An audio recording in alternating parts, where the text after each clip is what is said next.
সীমান্তে ক্রমশ উত্তেজনা বাড়ছে পুরো সীমান্তটা জুড়ে। বিশেষ করে এর মধ্যে হচ্ছে দহগ্রাম। আমি দহগ্রামের ছবি আপনাদেরকে দেখাচ্ছি। দহগ্রামের কি অবস্থা তাও আপনাদেরই বলবো। এখন অফিসিয়ালি যেটা কাগজে যেটা বেরোচ্ছে আমি সেটা একটুখানি আপনাদের একটুখানি পড়ে শোনাই, তাহলে খবরটা অনেকটা প্রতিষ্ঠা পাবে। অনুপ্রবেশকারীরা বসে শূন্য রেখায় দিনভর টানা পড়েন, এটা আজও কাগজে বেরিয়েছে। শুধু দহগ্রামটার মধ্যে উল্লেখ নেই কেন আমি জানি না, খবর পাইনি নাকি জুড়তে ভুলে গেছে বা অন্য কোনো কাগজে আছে কিনা আমি তা জানি না। লেখা হচ্ছে, অনুপ্রবেশের চেষ্টার অভিযোগ নিয়ে উত্তেজনা ছড়ালো বাংলাদেশ সংলগ্ন কোচবিহার, মেঘরীগঞ্জ, শীতলকুচি ও সিতাই সীমান্তে। শুক্রবার দিনভর বিএসএফ এবং বাংলাদেশ বর্ডার গার্ডের মধ্যে এ নিয়ে চলেছে চাপানোতর অভিযোগ। এদিন সকালে দেখা যায় মেঘরীগঞ্জের পানিসারা সীমান্তে শূন্য রেখায় মানে 0 পয়েন্টে জনদশেক লোক বসে গিয়েছেন। শীতলকুচি সাঙ্গারবাড়ি সীমান্তে শূন্য রেখাতে 10 থেকে 12 জনের একটি দলকে বসে থাকতে দেখা যায়। বিএসএফ সূত্রে দাবি, সন্দেহভাজনে বাংলাদেশের জোর করে ভারতে প্রবেশের চেষ্টা করলে তা আটকে দেওয়া হয়। বিজিবি তাদের ফেরত না নিতে চাইলে উত্তেজনা তৈরি হয়। বিএসএফ এর আধিকারিক বলেছেন, অনুপ্রবেশ রুখতে সব রকম ব্যবস্থা নেওয়া হচ্ছে। কোচবিহার পুলিশও জানায় বিষয়টি বিএসএফ দেখছে। বিএসএফ সূত্রে জানা গিয়েছে, শীতলকুচি ব্লকের খালিশামারি গ্রাম পঞ্চায়েতের বাংলাদেশ সীমান্ত ও বিএসএফ বর্ডার গার্ডের মধ্যে উত্তেজনা তৈরি হয়েছে। অভিযোগ, শীতলকুচি সাঙ্গারবাড়ি সীমান্তে শূন্য রেখাতে 10-12 জনের মতো মানুষ বসে রয়েছেন। স্থানীয় বাসিন্দা তপন বর্মনের কথায়, এদিন হঠাৎ 10-12 জন সন্দেহভাজন অনুপ্রবেশকারীকে বাংলাদেশ থেকে ভারতে ঢোকানোর চেষ্টা করা হয়। সেই সময় বিএসএফ তাদের সীমান্তে আটকে দেয়। অভিযোগ, এই সময় বিজিবির পক্ষ থেকে ওই অনুপ্রবেশকারীদের ভারতে ফিরিয়ে নেওয়ার জন্য মাইক যোগে প্রচার করা হয়। বিএসএফ সাফ জানিয়ে দেয় তা সম্ভব নয়। এদিন দিনহাটার সিতাই ব্লকের চামটা সীমান্তে শূন্য রেখাতেও জনপাঁচেক মানুষ বসছিলেন। সীমান্তে নজরদারি বাড়িয়েছে বিএসএফ। পশ্চিমবঙ্গে আটক কেন্দ্রগুলি থেকে বাংলাদেশে ফেরত পাঠানোর ঘটনা ঘিরে বাংলাদেশ এবং ভারতের সীমান্তরক্ষী বাহিনীর চাপানোতর শুরু হয়েছে। এই আবহে আগামী 8 থেকে 11 জুন দিল্লিতে বার্ষিক বৈঠকে বসতে চলেছে বিজিবি এবং বিএসএফ শীর্ষ নেতৃত্ব।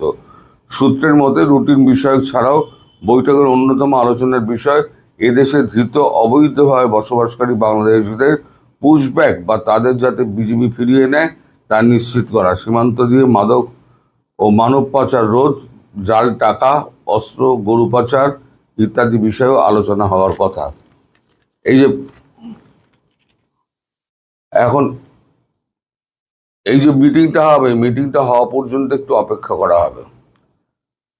সব থেকে বড় ঘটনা ঘটেছে দহগ্রাম অঞ্চলটা। দহগ্রামে আপনি যদি এই ম্যাপটা দেখেন, এই ম্যাপটাতে আপনার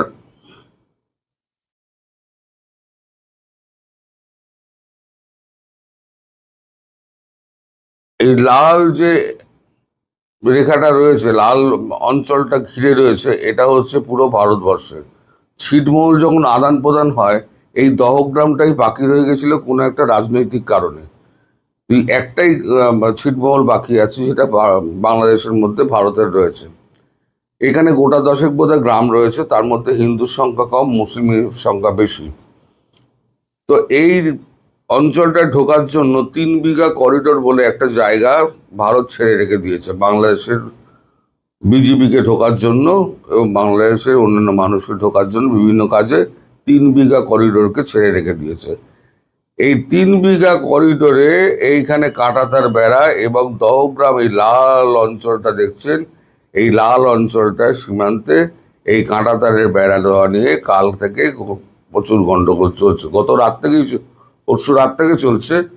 গতকাল সকালবেলা এই উত্তেজনা বাড়ে। এখন বিজিবি কি করেছে, বিজিবি ওখানে ট্রেঞ্চ করে ওখানে বালির বস্তা দিয়ে বন্দুকের নল লাগিয়ে বসে আছে। এবার যখনই ওখানে খুঁটি পুঁততে যাচ্ছে তখনই ওপার থেকে হুঙ্কার মারছে, এবার এখানে এলে গুলি চালাবো, এবার এখানে এলে গুলি চালাবো, মাইকিং এ বলছে। বিএসএফ কোনো কথা শোনেনি, বিএসএফ তো লাগিয়ে যাচ্ছে, শ্রমিকদের বলেছে লাগিয়ে যাও। একবার দুজন সৈনিক বোধহয় বিজেপির দুজন সৈনিক, যা শোনা কথা, উঠে দাঁড়িয়ে বন্দুক তাক করে। যেই বন্দুক তাক করেছে তখন বিএসএফ এর 7-8 জন জওয়ান সোজা একেবারে AK-47 ধরে বলেছে, প্রথমে পায়ে গুলি করব, তারপর বুকে গুলি করব, একটা গুলি ছুড়ে দেখ বলে ওপরে শূন্যে ফায়ার করেছে। শূন্যে ফায়ার করার পর তারা, যারা ওই ট্রেঞ্চের মধ্যে ছিল, তারা বসে পড়ে। এই নিয়ে উত্তেজনা আরো বাড়ে। কথা হচ্ছে যে ওই দহগ্রাম সীমান্ত যেটা ভারতের আছে, বাংলাদেশ সীমান্ত ঘিরে, এই দহগ্রামে কাঁটাতারের বেড়া বসাতে দেবে না। আর যদি 3 বিঘা করিডোর যদি আটকে দেয়, তাহলে বাংলাদেশের বিজিবির ওই অঞ্চলে ঢোকা কিন্তু পুরো বন্ধ হয়ে যাবে। ওই 3 বিঘা করিডোরটা কিন্তু ভারতের সঙ্গে যুক্ত হয়ে গেছে, তার মানে ভারত পুরোপুরি অ্যাক্সেস পেয়ে যাবে। এখন আলোচনা চলছে, ওই যে 8 থেকে 11 দেখলেন, ওই 8 থেকে 11-র মধ্যে এই আলোচনাটা, ওই দহগ্রামটাও নিশ্চয়ই ঢুকবে। কারণ অমিত শাহ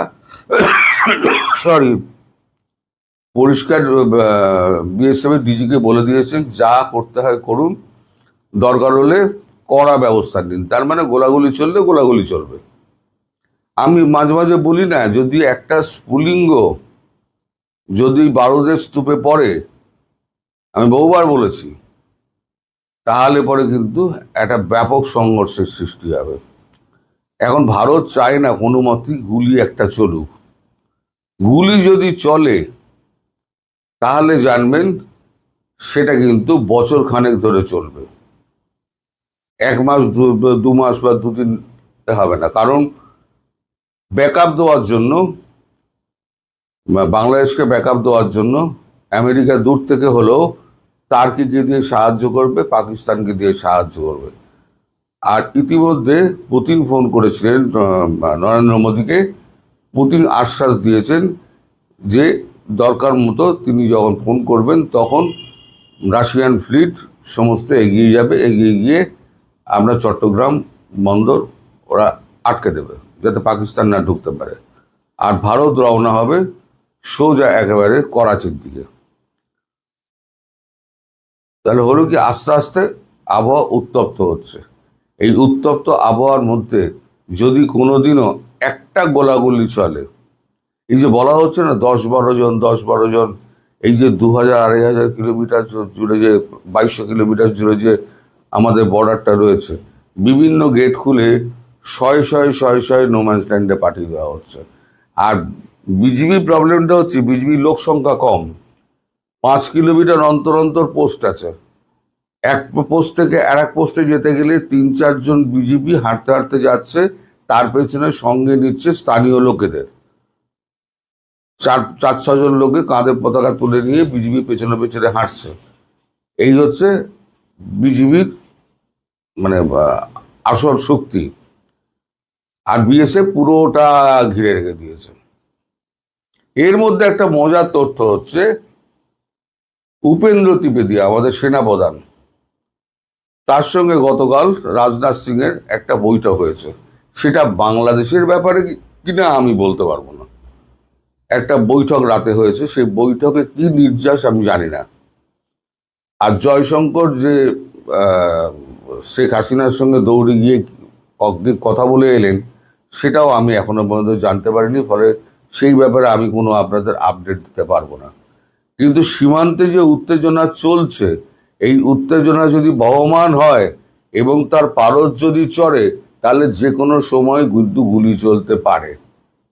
আর গুলি চললে চারদিক দিয়ে কিন্তু বিএসএফ এগোবে, চারদিক দিয়ে এগিয়ে ঠেলতে ঠেলতে ঠেলতে ঠেলতে ভেতরে নিয়ে যাবে, 10 কিলোমিটার 20 কিলোমিটার ভেতরে নিয়ে যাবে। সব কটাকে যত বাংলাদেশে আমাদের এখানে রয়েছে সব ওর মধ্যে ঢুকিয়ে দিয়ে আবার একসময় পিছিয়ে চলে আসবে। তারপর কাঁটাতারের বেড়া কমপ্লিট করে দেবে। এইরকম একটা কিছু মানে হচ্ছে, এটুকু বুঝতে পারছি। কিন্তু যতক্ষণ না ঘটনা, ভগবান করুক না ঘটুক, কিন্তু যদি একটা গোলাগুলি চলে এবং একটা বিএসএফ যদি মারা যায় বা কিংবা একটা বিজেপি সৈনিক যদি মারা যান, তাহলে কিন্তু একটা রক্তগঙ্গা বইবে। অর্থাৎ উত্তেজনা ক্রমবর্ধমান। এই কবে যে কি হবে এটা কেউ বলতে পারে না। তবে ভারত স্থির করেছে প্রত্যেকটা জায়গায় কাঁটাতারের বেড়া তারা বসিয়েই ছাড়বে, এবং ভারতীয় যারা রয়েছে, সেনাবাহিনী রয়েছে, তারাও সঙ্গে সঙ্গে ওই দহগ্রামে ঢুকছে। আজকের যা খবর, তারাও দহগ্রামে ঢুকছে আস্তে আস্তে।